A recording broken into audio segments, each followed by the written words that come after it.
السلام عليكم أصدقائي. من خلال مروري في هذا الشارع لاحظت مفرزة مرور واقفة غرم سيارة حكومية.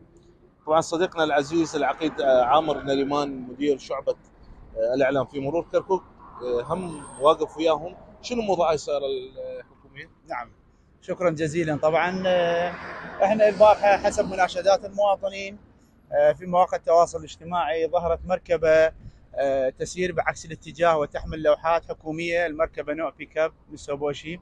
وبعد الاطلاع على رقم المركبه والقاعده البيانات اللي عندنا توصلنا الى عائديه المركبه، وظهر ان المركبه تعود الى احد الدوائر الحكوميه في محافظه كركوك.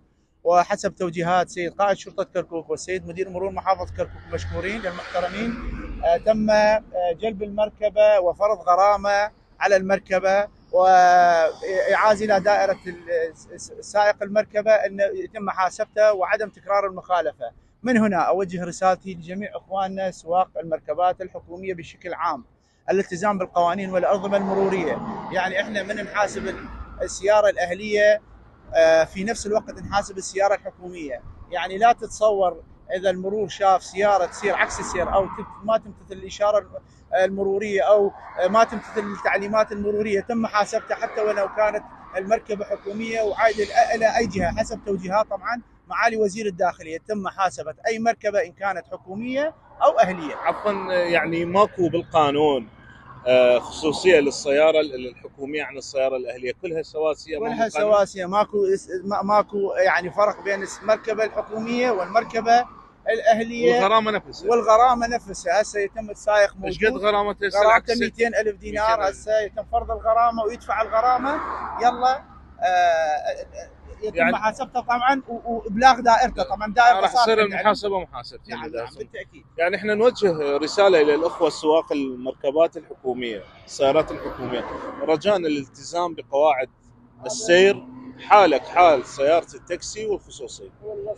فهذا المقطع البارحه انتشر على بعض الصفحات.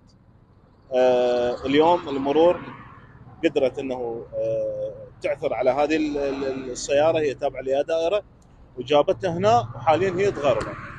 طبعا مشكور سيد قائد شرطه كركوك انه دائما، والسيد مدير كركوك انه دائما يتابعون هذه الصفحات ومناشدات المواطنين. هذا الوصل الغرامه هاي سنويته والسياره نفس الرقم الموجود.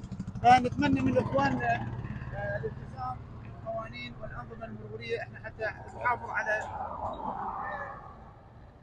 انسيابيه السير والمرور ونطبق القانون بشكل فعال، حتى المواطن يكون عنده ثقه بانه رجل المرور يحاسب رجال الدوله والمواطنين ان كانوا مخالفين بشكل عام. نتمنى من كل شخص موظف او رجل امن يلتزم بالقانون، لانه هو الموظف ورجل الامن هو يطبق القانون، المفروض يلتزم قبل المواطن. سيد الرائد، اثناء ما كان يتكلم معاك، يمكن هاي السياره الثانيه اليوم اللي غرمتوها؟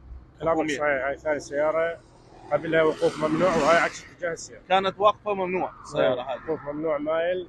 ايش قد غرمت تقريبا؟ 50,000 غرامة. 50,000 دينار، وايضا سياره حكوميه. حكومية.